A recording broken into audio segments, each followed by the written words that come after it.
So these are some of the latest statistics. I'm not going to spend a lot of time on this. We know there are major issues. Right now, a lot of our focus has been on opiates.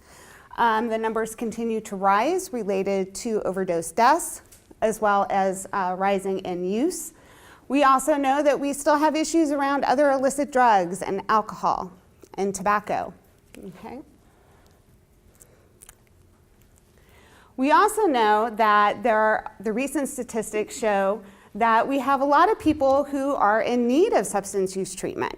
Okay, and this is a very, very telling graph, I think, coming out of SAMHSA, Center for Behavioral Statistics and Quality, where we see that 21.7 million people are estimated to need substance abuse treatment.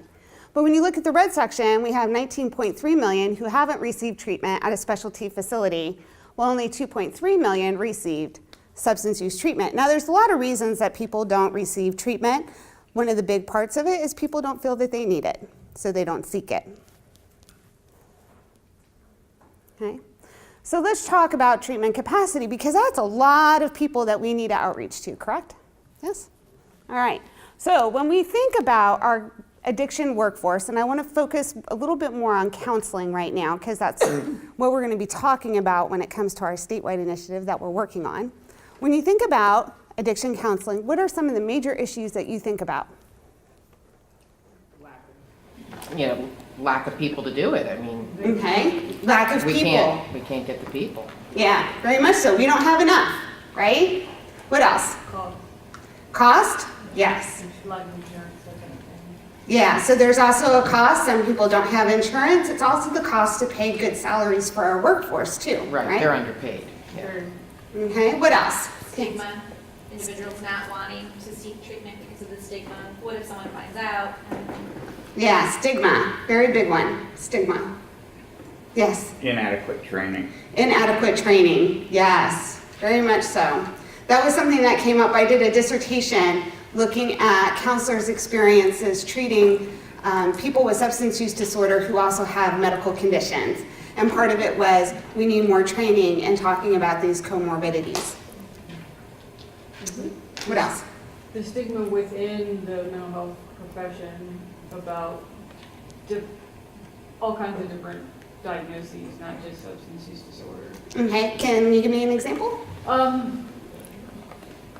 Depending on the individual, there's still a prevalence of, this is a disease, not a disease, it's a choice kind of thing.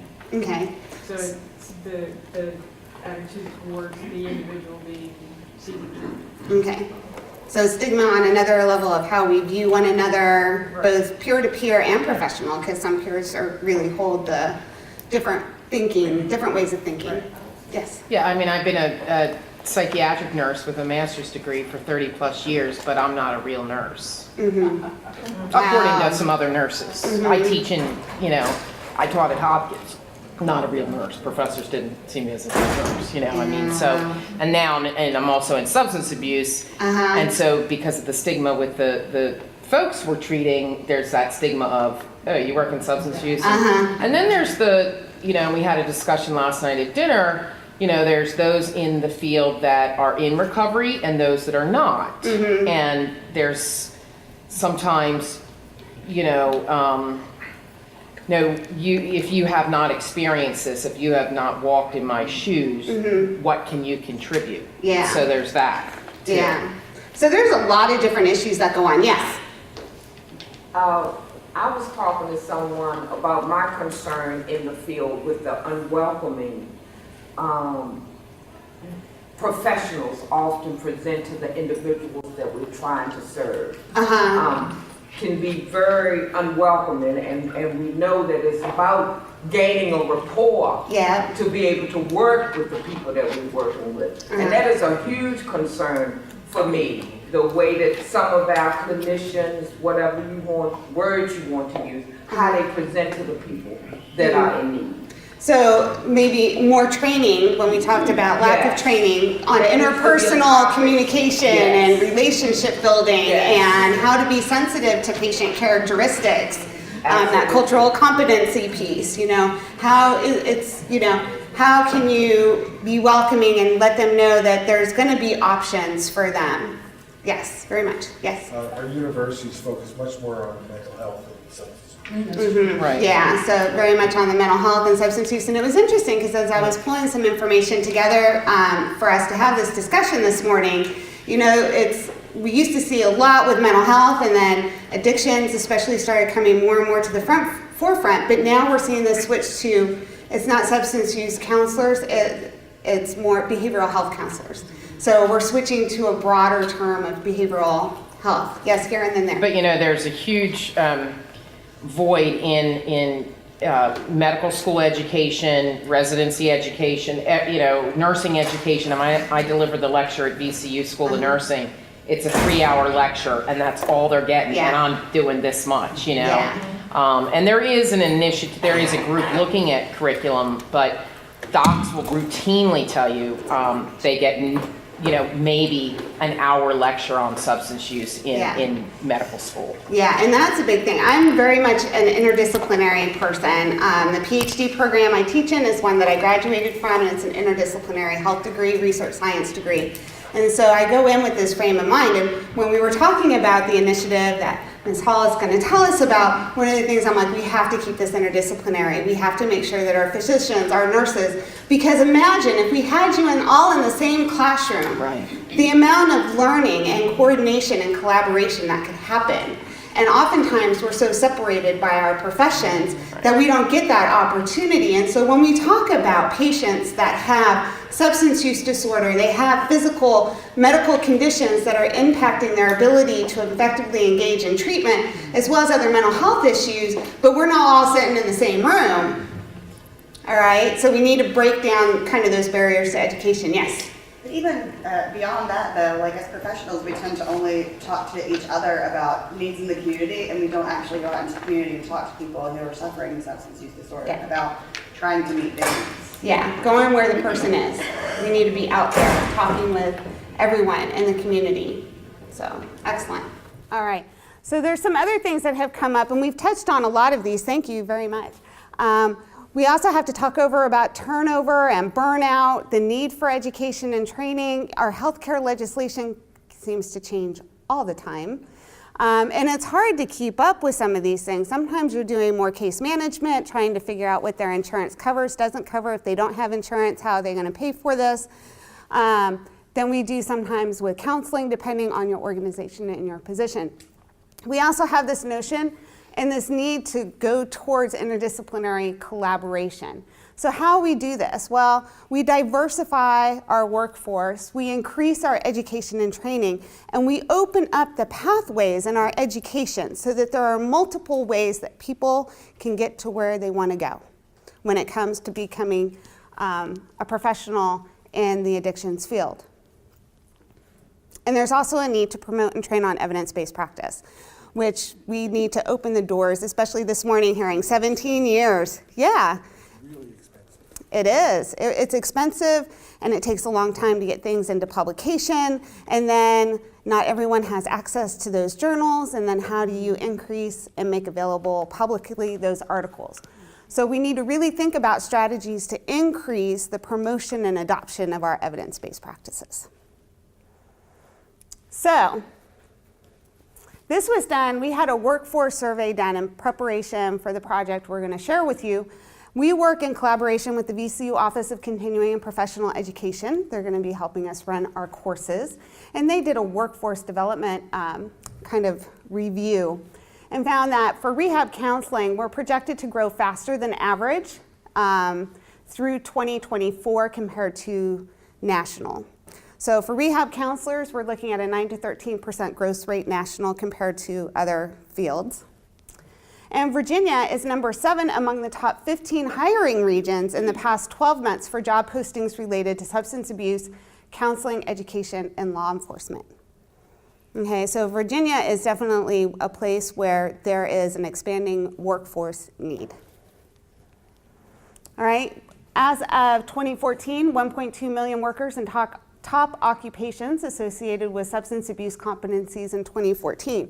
Basically what they did is they put in the keywords for substance abuse competencies to see how many jobs are out there Okay? So what we found is we have a tremendous market. Okay? So in Virginia, there were 6,776 postings in the last 12 months.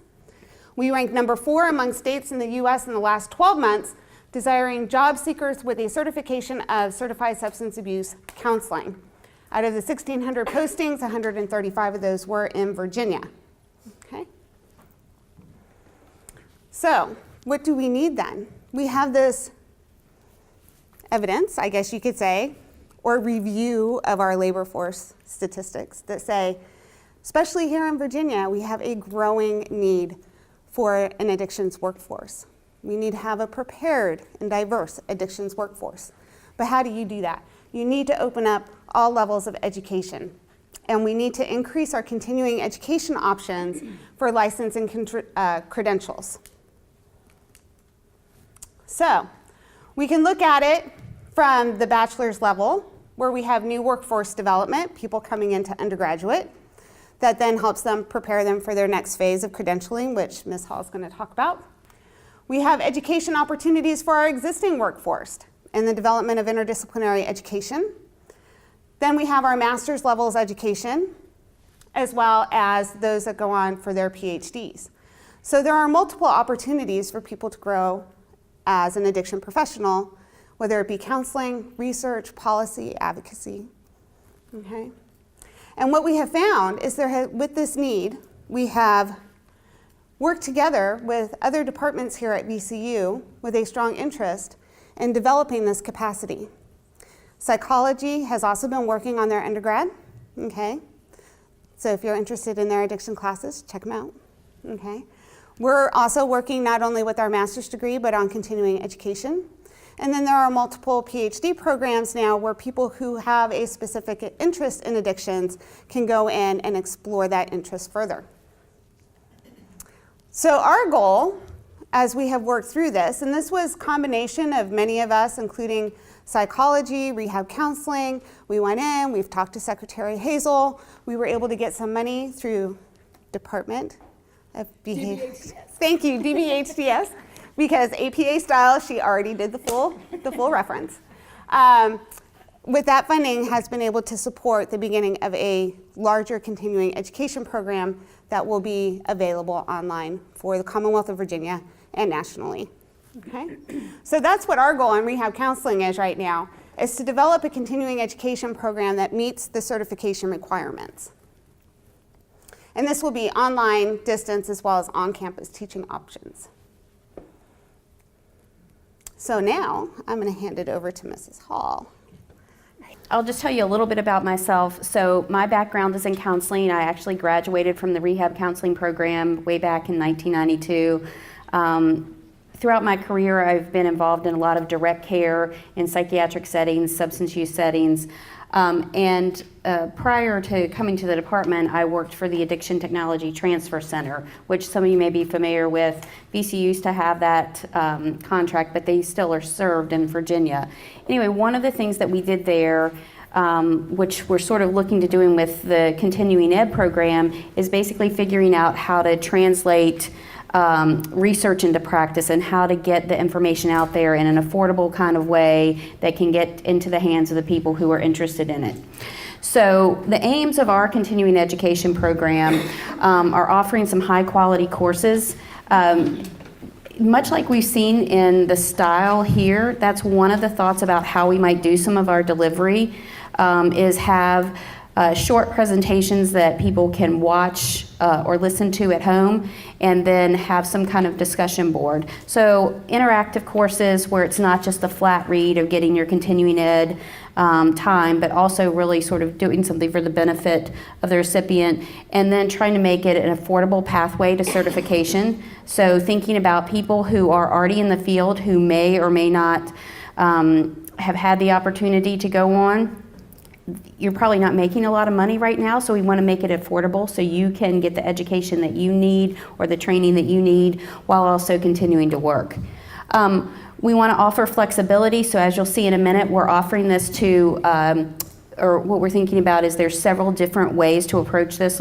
Dr. Cathers talked about a few, and then also looking for multimedia options and live options. So we have our advisory committee. As Dr. Cathers just said, we have just started off, but you may recognize some of the names up here. Pulling from local area folks, we're also looking to recruit some more folks. So the invitation is open. If people have an interest in helping shape this, please talk to us. Our target audiences. So there's sort of three main areas, and there's probably some more in between, but our three main areas are people who are seeking certification, especially in the state of Virginia, so certified substance abuse counselors. For people who are on different paths, that may look different, but I'm going to talk a little bit about some of the recent changes to the certification process and sort of how that would look. Also, cross-training or continuing education but within the behavioral health field. So for those people who might already have a degree or have some of the coursework related to their certification, that would fit in here. And then awareness raising for some other disciplines. So for those disciplines who may feel like this is an affordable way for our folks to get some continuing ed on a topic area that we have interest in. So for certification, a couple of things. So all our courses are matched with the Virginia process for certification. We'll also be looking at what some of the national standards are with NADAC and IC and RC and looking at how we can match those. But most of them are pretty similar, so I think we're going to be in good shape. But we're starting with Virginia since this is a Virginia initiative. So the educational requirements for the CSAC. For those of you who are not familiar with that, recently this has changed. They have updated the regs, and it now requires a bachelor's degree to get your CSAC. In the past, that was not the case. So now there's a bachelor's degree that's required, and then the total of 400 clock hours. Where we're focusing in is this 220 clock hours of didactic training in substance abuse education, and we will be doing that through the university, through the Office of Continuing and Professional Education. And then the 180 hours of experience are the other part. So for the people who are already working in the field, who have that experience, then they will be able to get that experience in their current job while also taking some coursework to add to that. So the didactic training is 220 hours. And then the requirement for the CSAC is there needs to be 10 hours in each of these 8 areas. Our setup is going to be a little bit different in how many we offer to get to that 220, but these are the areas, and these are all reworded recently. So this is where the regulations changed as well. If some of you have been around for a while or even looked at them last year, they have updated some of the names to try and match more closely with what we're seeing today in our terminology. So in addition to the 8 core areas where 10 hours are required, 20 hours are required in group counseling and then in substance abuse counseling treatment and planning. So those make up 110 hours, and then like basically your other 110 hours are electives. And so I'll talk about that in a minute. So for the track in Virginia, we would offer both live and online components, would have sequenced curriculum for a cohort if we were to try, and some of our advisory committee talked about perhaps some of the changes coming down the pike with both Medicaid, with cross-training, and or with in-home and other areas with medicated assisted treatment facilities, that we may be able to get a statewide cohort together and to bring back something for those of you who've been around for a long time, the VIPAC type model, where people go through the training and it's offered on a regular basis, and in a year and a half of doing this combination of live and online, you would come out with all the educational requirements that you would need. All the skills training would be face-to-face. When we're thinking about this for people who already are employed, we'd be thinking about doing something like a Friday night, Saturday kind of training, because people aren't going to be able just to get off any time to do that. And then we're looking at how we develop these competencies and not just knowledge. So going back to what you said earlier is how do we really, besides just having flat information on a screen, how do we bring that to life and how do we address that? And then for some people who've been in the field, who might be in the stages of burnout or have a lot of stress, then how do we help them work with self-care and breathe some life back into their own career? Both for public and private agency employees, and then as a possible route for certification. So who are approved providers for this information? Both the Commission on Rehabilitation Counselor Certification, which the Department of Rehab Counseling has, and then NADAC. And in addition, we'll be running this through VCU, so all the certificates would be through the VCU Continuing Ed with both NADAC and CRC approval. Okay, so a little bit more about our target audiences. So the two that are left, the cross-training, continuing education, and then awareness raising, thinking about those, people would also have sort of an a la carte available to them to mix and match, because some people may have had like one class on addiction in their undergrad or graduate studies that would meet the criteria. Or they've been to other continuing ed. So we would allow people to sort of mix and match to get to the hours that they needed to get to if certification was what they were going for.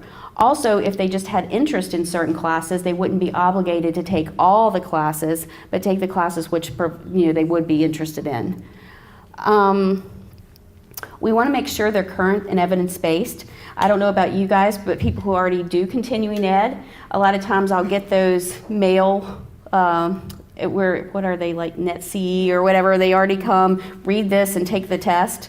And you read it, I don't know if I retain it, but we're really starting to try and shift it away from ease and quickness to what about some competencies as a profession? Will that help us? How can we sort of bring that up to a certain level where that's going to be the expectation of our colleagues and of us? And then I just want to say on the Medicaid requirements, and DMAS is here, but no longer us and them. So when we think of some of that integrated care, not just mental health and substance use, if you don't know something about the topic of substance misuse and you're serving mental health clients, then you're missing something. And so this idea that we can no longer have the silos and that there has to be some cross-training, there has to be some cross-education, because otherwise we're failing people in the system. These are some additional topics that you can expect from us. So you have the core topics that were covered in the earlier slides. Here, we're going to do our core topics in 12-hour time slots, and then these additional topics we have, and these will probably, what we're thinking is some of these will stay the same, but some of them will trade in and out every so often to make sure we're having current topics. So like the trending topics right now, we are going to put some stuff up on the opioid epidemic, but also we have stuff about adolescence, SBIRT, trauma-informed care, other alternative care methods like acupuncture and things that are being used at some of the CSBs around the state and other places. Telehealth counseling, because that's sort of up and coming, and some information on that. So these are the topics. This is our plan. Here's our timeline, and then I think I'm going to wrap up. Am I close? Okay. So we are looking to do some cohort recruitment for the certified substance abuse counselor track, people who would want to commit and dedicate. But then we will also be running the classes for other people to be involved in as well. So by July, so in a couple months, we're going to have 72 hours developed. By October, 68 additional hours, 80 by January, so those whole 220 hours will be developed by then. So what to expect? So our first offerings are going to be set for July, and right now we are in a massive startup phase. So we are busy and scrambling and trying to get everything together. So at this point, we will probably create a listserv. But if you want to email me to keep up to date on what's happening, please take down my email address and let me know, and I will put you on the list. So when that gets started, you will have access to what's coming and how to sign up and all that good information. Yeah, Yeah, the website should be up in the next month or two. Yeah, so the website is going to be through the Office of Continuing Education. It should be back up in the next month or two, so when we lift off in July, everything should be a set. And if any of you guys also attend the Summer Institute, Virginia Summer Institute of Addiction Studies, which is another great place to get some continuing ed, if you don't know about that, that's in July. Also, we'll have some demos there. We'll have a booth there, so you can sort of see what some of the material, the content actually looks like. Okay, thank you.